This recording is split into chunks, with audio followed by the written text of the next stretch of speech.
Welcome to our tutorial on how to use search filters in WhatsApp with the updated features. Let's walk through the steps together. Step 1. Start by opening WhatsApp on your Android phone. Make sure you are logged into your account to access the search functionality seamlessly. Step 2. Tap the search bar located at the top of the screen. This is where you can enter your search queries to find specific messages, chats, or contacts within WhatsApp. Step 3.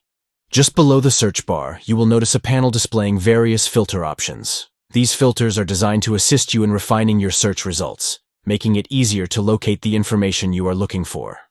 Step 4. Select the filter that aligns with your search requirements.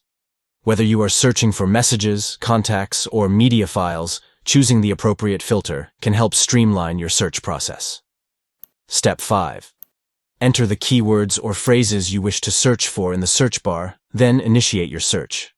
WhatsApp will display results based on your search query and selected filter, allowing you to quickly find the relevant information you are seeking.